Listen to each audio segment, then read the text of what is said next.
Welcome back to the class.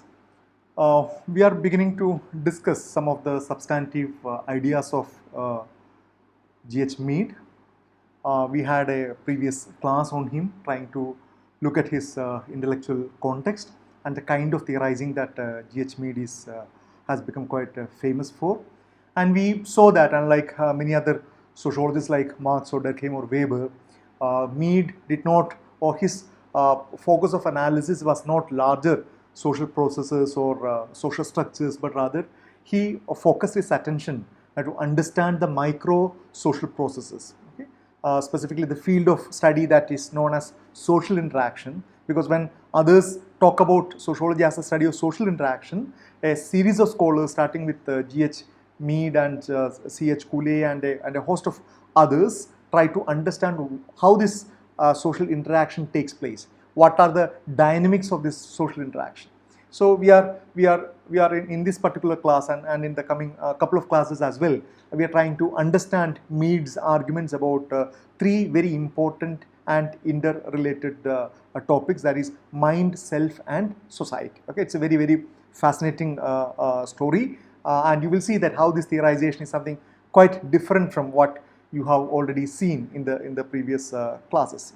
So, in contrast to the influential psychological theories, Mead argued that for mind and self as the two most distinctive aspects of human personality, and for society as maintained by mind and self to be viewed as a part of ongoing social process. So, one of the most important things that distinguishes Mead from other psychologists who use the framework of psychology to understand mind and self is that he argues that there is a very close connection between the development and existence of mind and self to that of with the society and the process of interaction. Okay, so this is a very important and very significant point of departure between psychologists and sociologists. While psychologists try to understand mind as a kind of a process or as a kind of an entity that is within the brain, within the human entity, and then they try to explain a host of other things. Whereas sociologists who are looking at social interaction, they aim to theorize the development of mind as well as the notion of self as a result of interaction with other people who are living in this particular society. So that's an extremely important point, and it will become more clear when we analyze his arguments about what constitutes mind, what constitutes self, and what constitutes society. So, yeah, as the two most distinctive aspects of human personality, and for society as maintained by mind and self to be viewed as a part of an ongoing social process. So, interestingly, Mead also argues that this society is an integral part of this interplay between self and mind, and you can't really keep that away. It's not that an individual with a fully formed mind and self coming and then interacting with the society. On the other hand, society plays a very pivotal role in shaping the contours or in giving kind of specific shape and content to what is understood as the self and mind. The unique attributes of humans, such as their capacity to use language, their ability to view themselves as objects, and their facility to reason, must all be viewed as emerging from the life processes of adaptation and adjustment. And we know that these are some of the very important features that distinguish us from the other animals, other living organisms in varying degrees, especially their capacity to use language. A host of other animals also use language, but at a very much lower level, and it's no way comparable with the kind of complex form of language that human beings use. And their ability to view themselves as objects, that is, we are able to look at ourselves from a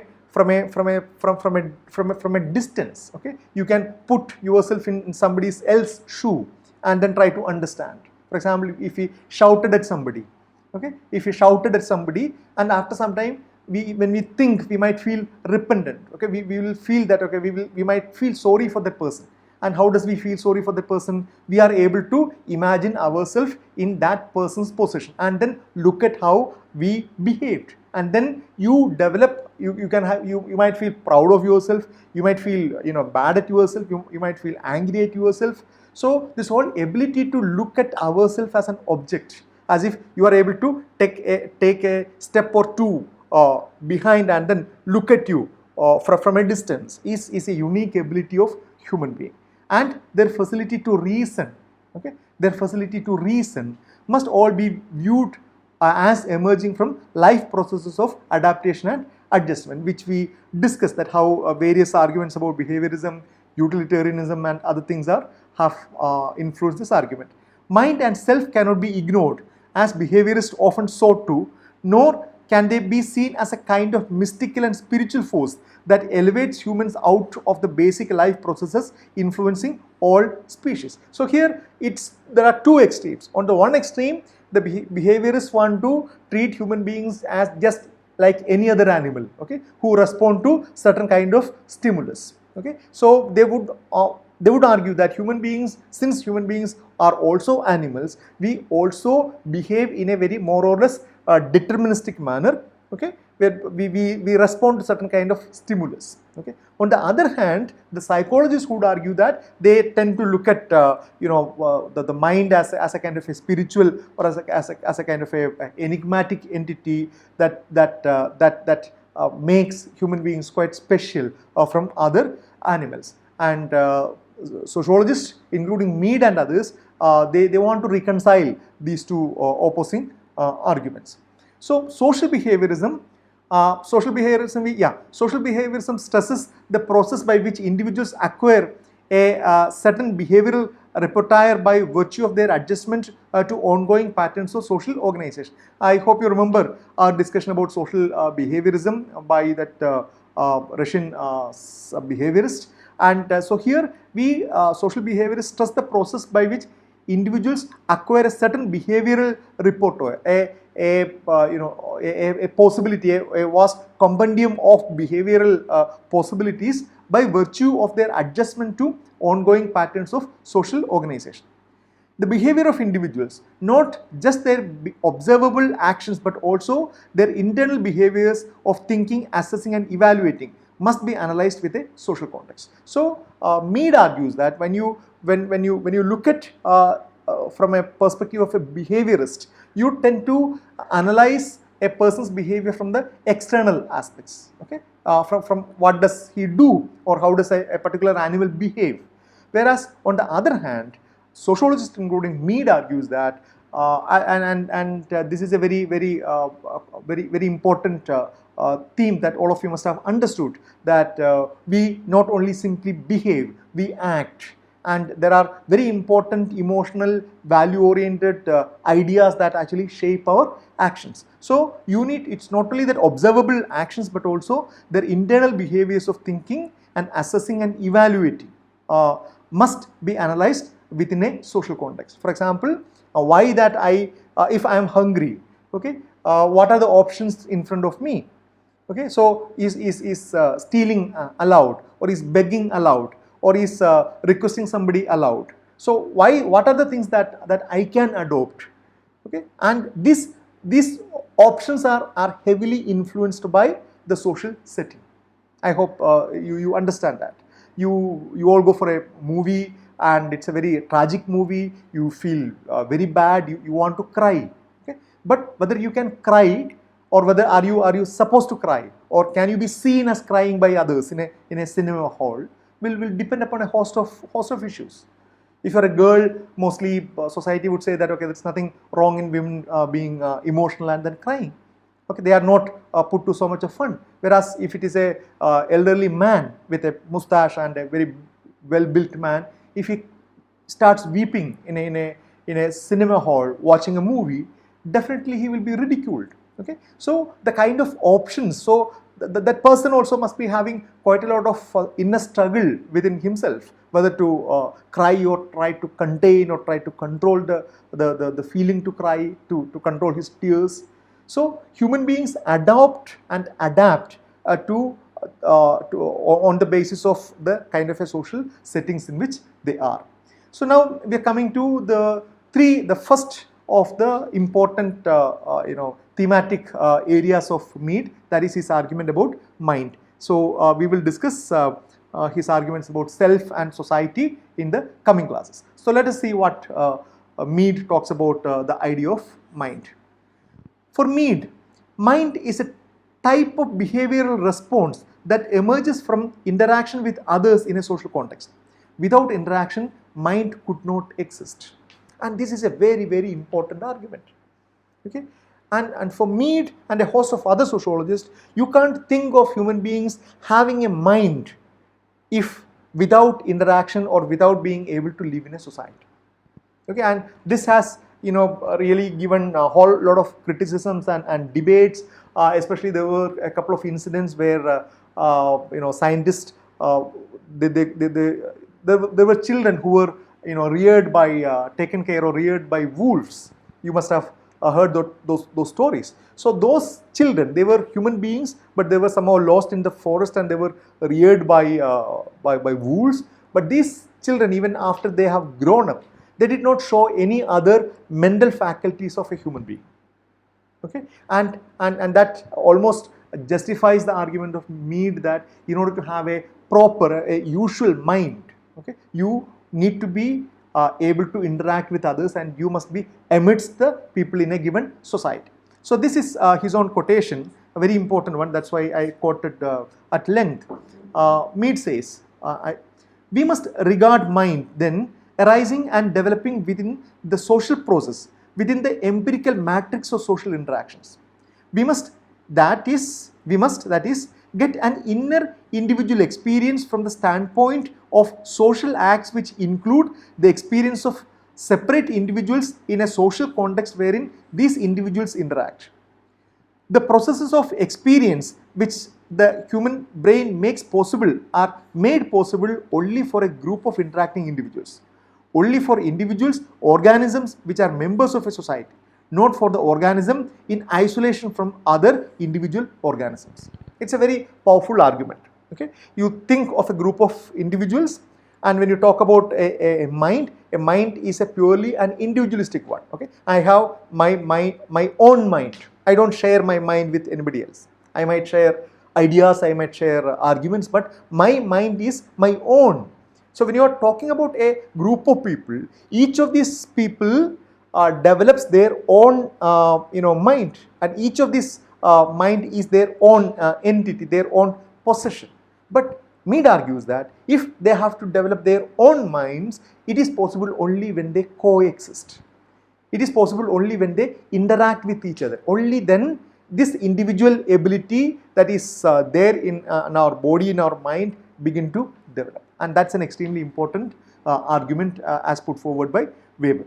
So only for individual organisms which are members of a society, not for the organism in isolation from other individual organisms. So if you are alone as a child, for example, if you are stranded in a deserted island, some shipwreck or something, and then you have everything, food and water, everything to grow up, and you grew up, okay, into an adult without interacting with anybody. You have not seen another human being, and then the kind of mind that you have, whether we don't even know whether we can call it as a mind, that would be something quite different from our understanding of mind. Now Mead comes to this very important concept called as gestures and minds. Why that these gestures are something very important. In contrast with Charles Darwin, who had viewed gestures as expressions of emotions, William Wundt recognized gestures as that part of the ongoing behavior of one organism that stimulate the behavior of another organism. Mead took this basic idea and extended it in ways that became the basis not only for the emergence of mind and self, but also for the creation, maintenance and change of society. Okay? So in contrast with Charles Darwin, who viewed gestures as expressions of emotions. Okay, that's what we usually understand. Okay, when we get angry, we shout at people, or we show our face, or if we are so pleased, we smile, isn't it? So every other animals show that kind of gestures, but William Wundt would argue that gestures as that part of the ongoing behavior of one organism that stimulates the behavior of another organism. So it is not only to express certain thing. It's not only the aim of the gesture is not only self-expression, but the aim of the gesture is that it must be understood by the other and then stimulus and then stimulate a response. I hope you understand that if you use a gesture which is not understood and then reciprocated by other, it no longer is a gesture as per William Wundt. It doesn't make sense as a gesture. And here this understanding is that your gesture must be able to develop a response from the other person. You must be able, so here the core idea of communication comes into picture. Okay? The core idea of communication comes into picture, the ability to influence others' thinking and to elicit a response. So a part of ongoing behavior of one organism that stimulates the behavior of another organism. Mead took this basic idea and extended it to the analysis of mind, analysis of self, and even to the creation and maintenance and change of society. It's a very fascinating argument, isn't it? The whole question, how is that society came into picture? How is that society came into being? And right from the beginning of the course, you must have heard me telling that society simply does not come into existence. It comes only through interaction. If you put some 1,000 people together, it does not become a society. Okay? Or there are very fundamental processes which happen when people come together on a prolonged period of time in an institutionalized manner, in a predictable manner, and that gives rise to these notions of society. So conversation of gestures. One organism emits gestures that stimulate a response from a second organism. In turn, the second organism emits gestures that stimulate an adjusted response from the first organism. Then interaction continues. And you know that it's not something confined only within human beings. Even when two dogs bark at each other and they are about to, and when there is a standoff between two dogs, or when there is a standoff between two tigers or lions, okay, you see that there is this they try to threaten the other animal, and if the other animal is threatened sufficiently, it will leave, or if it is not threatened, or if it has more courage, and there will be a standoff, and then it might lead to open aggression, attack, and then the end could be anything. This form of interaction, Mead felt, typifies lower animals and human infants. Okay, you emit certain gestures that is understood by the other, and then there is some kind of a communication takes place, some kind of exchange of ideas take place. But Mead would say that this happens only in the lower animals and the human infants. Such gestural conversations limit the capacity of organisms to organize themselves and to cooperate. So we know that the possibility of our gestures are very less. You can communicate very limited ideas through these gestures, isn't it? You can communicate the idea of anger, happiness, love, love towards each other through these gestures. That's what every animals and birds do. But you can't communicate something more complex than that. Okay? You can't talk philosophy through gestures. You can't talk about history through gestures. Okay? You can't even show empathy through gestures. Okay? So more complicated ideas, more complicated emotions, messages cannot be conveyed through these gestures. So that is why Mead brings in this idea of significant symbols. When organisms become capable of using gestures that evoke the same response in each other, then they are employing what he terms as significant or conventional gestures. Okay? Such gestures, he felt, are unique to humans and make possible their capacities of mind, self, and society. So what is the distinction here? What is the important point here? When organisms become capable of using gestures that evoke the same response in each other, then they are employing what he terms as a significant or conventional gestures. Okay? Such gestures, he felt, are unique to humans and make possible their capacities of mind, self, and society. So when you are able to create gestures that evoke the same response in every member, okay, then that is quite different than the cases what we saw earlier when two individuals come and then they interact and then the ideas get exchanged. That's what Mead considered as happening among the lower kind of animals or among the infants. But here human beings are able to use significant symbols which are able to convey the similar ideas to everybody. And the most important example that comes to us is the most sophisticated form of language. So development of the capacity to use significant symbol distinguished humans from other species. Mind arises in a maturing human infant as the capacity to use significant symbols increases, as the capacity to use significant symbols increases. Significant symbols are, as Mead emphasized, the basis of language. Okay, so you are able to develop certain sounds, and these sounds are understood by others, and by others in the sense not only your mother or father, but even your neighbor, even other people, even your relatives who have not seen you for a long time. And gradually human beings are able to learn and articulate through this complex phenomenon called as language. And you know that through languages you can communicate even the most complex ideas. Okay, so this significant symbols, why it's significant? Because it has the ability to communicate the same meaning to people across the society, at least to a substantial section of the people, as long as the cultural and linguistic barriers do not come into picture. So in what ways then does language make mind possible? So here Mead is bringing this idea of language as the most significant tool that plays a major important role in creating human mind. Mind is a behavior, not a substance or entity, and this is an extremely important argument for Weber, because we had quite a lot of debate whether mind is a structure of brain, or is it a process, is it something hidden inside the brain. So Mead would argue that mind is a behavior, not a substance or entity.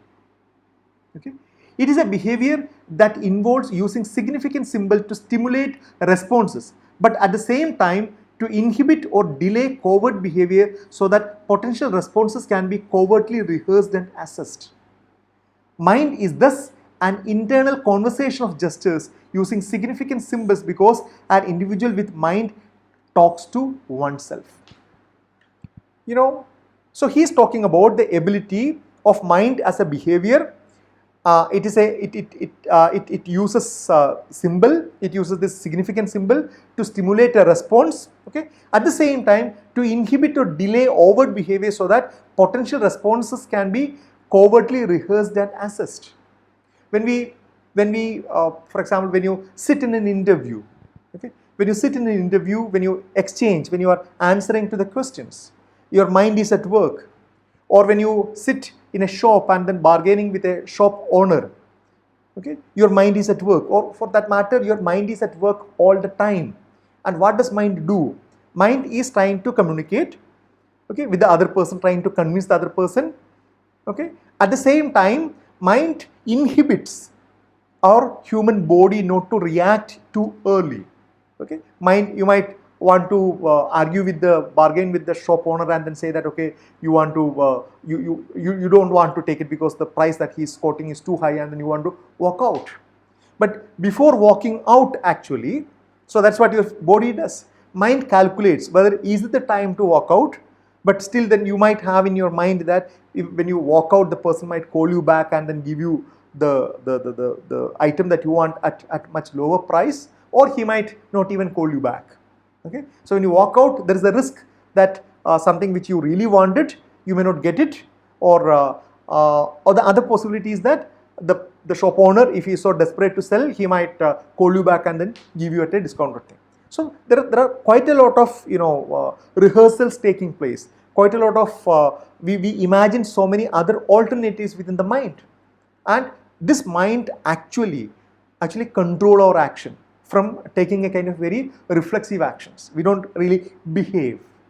Okay, and Mead would argue that the kind of a complexity with which human beings are able to behave, okay, is uncomparable with any other living organism in the world. Okay, we can put up a very different face, and then you can give a lecture for 2 hours, okay, on completely on different set of ideals, even while you practice completely different set of things in your life. So mind is thus an internal conversation of gestures using significant symbols, because an individual with mind talks to oneself, isn't it? We always do that. We always do that. This capacity of mind meets trust is not inborn. That's the point. Okay. So this ability to look at various possibilities, okay, because the ability to realize or the ability to understand that walking out of a shop is a strategy. Okay, walking out of a shop is a strategy with, of course, potential possibility of you never being able to get that item, or else you go out, the shopkeeper does not call you back, and then after some time you go and then buy the same thing. Then you lose your pride, isn't it? You lose your pride, because he would know that you really wanted, and then you go there and then buy it at a higher price, the price that he quoted. Okay, then you lose your pride. You shamelessly you have to go and then do that. But this happens in our everyday life, whether in fish market or in every other place other than this big shopping malls or big shops where everything is MRP is fixed, where we are not allowed to bargain. Okay, in these places it's not allowed, or other places we experience in our everyday life. Okay, so how are we doing that? And Mead would argue that this possibility of conversing within the mind, of talking about various possibilities, is possible only if you have ever lived in a society. Okay? Without that, you don't even know what are the kind of options available. The very option of giving a slap to that shop owner and then taking that particular item, it's completely not possible. It's absolutely not possible, because you know that it is a violation of a law. You will be penalized. It's a crime. Okay, assault is a crime. Okay, then you will be handed over to police and you can end up in jail. So all these things get reflected on, these are being thought about in the mind. So it is not inborn. So this ability to look at various options and then control your body, control your action, is not inborn. It depends on interactions with others and the acquisition of the ability to interpret and use a significant symbol, as well as biological maturation. What is the biological maturation here? You know that when you become more older, you become more mature. Okay, children or teenagers are supposed to be more they might act more instantaneously. They might act more on the basis of certain stimulus. Okay, but when you get more maturity, you realize that okay, you have had such an experience early, so you better don't do that. So Mead is very emphatic in his argument that this ability is possible only if you have ever lived in a society. So now another very fascinating area is the role taking and mind. What is role taking? This role is a very important term that you come across in their arguments, not only in Mead but also a host of other symbolic interactions. A critical process is in using and interpreting significant gestures is what Mead termed taking the role of the other, or role taking. An ability to use significant symbol means that the gestures emitted by others in the environment allow a person to read or interpret the dispositions of these others. So when you use the significant symbols, you are actually, it's not only that you are expressing your emotions, but other person is able to understand that you are, what are the things that you are actually experiencing. Okay, it's not that the other person is threatened by your facial expressions when you are about to fight, but even in other situations. Okay, when you narrate your story, when you narrate your very tragic story or some sad incident that happened to you through language, through by using significant significant symbols, what happens is other person is able to take your role. Other person is able to imagine himself or herself in your position. He is able to put himself or herself into your shoes. A particular very very tragic experience that you went through, or a very very occasion of extreme happiness. Okay, that person is able to share your happiness because that person is able to take your role, taking the role of the other. And this, Mead would argue, is a very, very important and unique capacity of human beings, and mostly enabled by our ability to use these complicated, complex set of gestures, especially that of language. Gestures emitted by others in the environment allow a person to read or interpret the disposition of others. Role taking is critical to the emergence of mind, for unless the gestures of others and the dispositions to act that these gestures reveal can become a part of the stimuli used to covertly rehearse alternative lines of conduct, overt behavior will often produce maladjustment to the environment. So what does it mean? This particular ability to think about others, especially when you are conversing, when you are having a discussion. Okay, when you are discussing with each other, when you are bargaining with each other, or when you are trying to convince somebody about a certain thing, okay, two lovers trying to convince each other, or for some particular argument, or a person who is attracted to another person is trying to convince that person. Okay, in all these complicated exchanges, what happens? You use these symbolic gestures, significant gestures, and you are able to imagine how that person might be, what that person must be experiencing now, how that person might be thinking. Okay, how that person might be thinking, whether using this strategy is good, or the other strategy is good, or to what extent that person is genuinely genuinely feeling sympathy for you. Is that person is having a genuine sense of empathy with you, or is he not believing you? Okay, that's also you will try to assess when you try to convince somebody. Okay, whether that person is impressed, or whether that person is only acting to be impressed. So you evaluate that person on the basis of your previous experiences as well. Is it a very crooked person, or is he a very simpleton, or is he a very nice person? Okay, so a host of other things can become a part of stimulus used to covertly rehearse alternative lines of conduct, as overt behavior will often produce maladjustment to the environment. So without this so much of rehearsals and then active role taking, you can't really act all on a sudden, very acting very reflexively without any thinking will have quite a lot of serious maladjustment to the environment. So then Mead also has something very interesting thing to say about the genesis of mind, the creation of mind, how that mind gets developed. Mead saw mind as developing as a sequence of phases. Okay, it's not that when a child is born, the child already has a mind in itself, and then it simply develops. It's not. Mead says that it develops in sequence of phases. Because an infant depends on others, and in turn these others depend on society for their survival, mind develops from the forced dependency of an infant on society. The mind develops from the forced dependency of an infant on society. Okay, so his analysis about the mind, development of the mind, is generated by looking at the development of an infant. Why that infant is important? Because you know that among all other living organisms in the world, a human infant requires the maximum time to become independent. Have you ever thought about it? Any other animals whom you see, whether even mammals or primates who are very close to us, okay, orangutan or gorillas or chimpanzees, even their infants become independent much faster than a human child. A human child is completely dependent on their parents for an extended period in time. Being absolutely unable to move for maybe till the 1 year.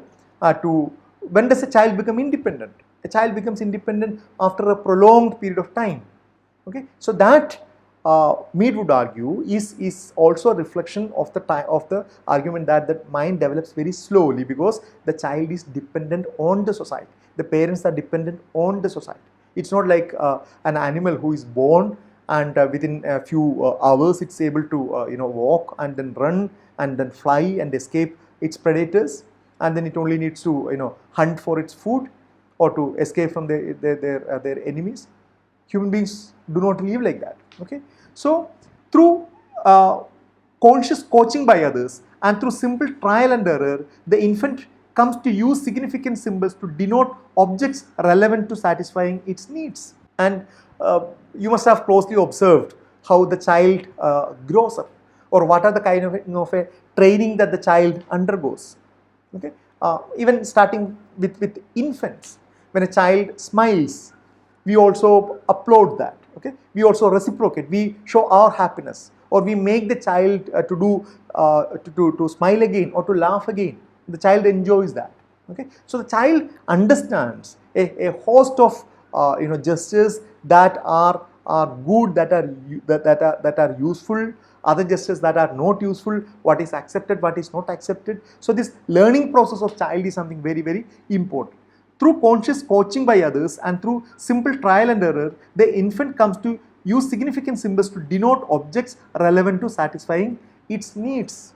So whether it is mother's milk or food or mother's presence or whatever be that. Okay, even the child takes quite a lot of time even to recognize its most important people.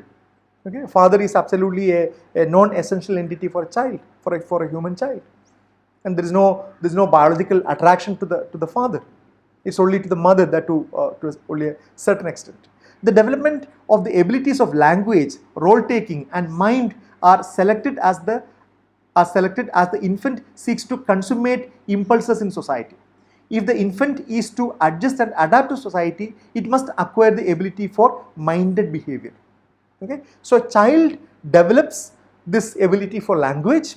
It takes the ability for role taking, and mind are selected as the infant seeks to consummate impulses in a society. So the child understands what are the, say for example, if a child does something, the parents pretend to be angry, okay, or parents pretend to behave that they don't approve of that particular action.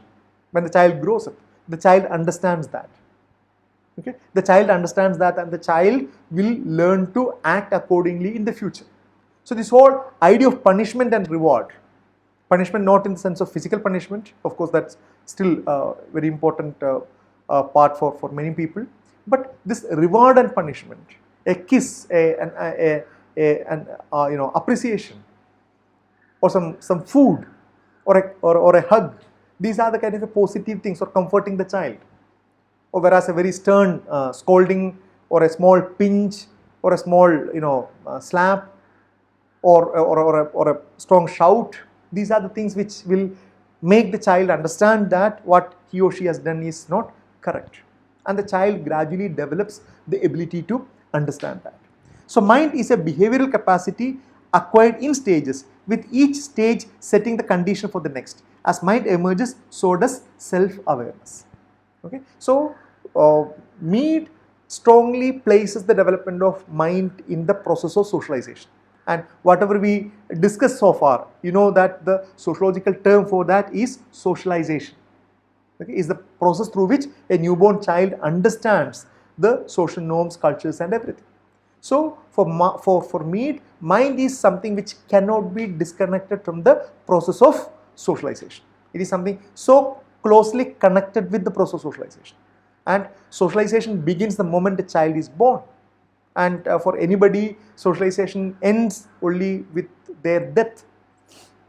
Don't think that socialization ends when people become matured. No, it doesn't happen. Especially in our modern society, which are so chaotic, which are so dynamic. Even elderly people are supposed to learn a lot of things.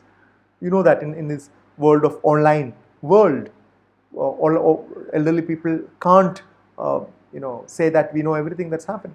They need to learn. They need to learn new etiquettes. They need to understand how the world moves. So socialization does not end till a person's death.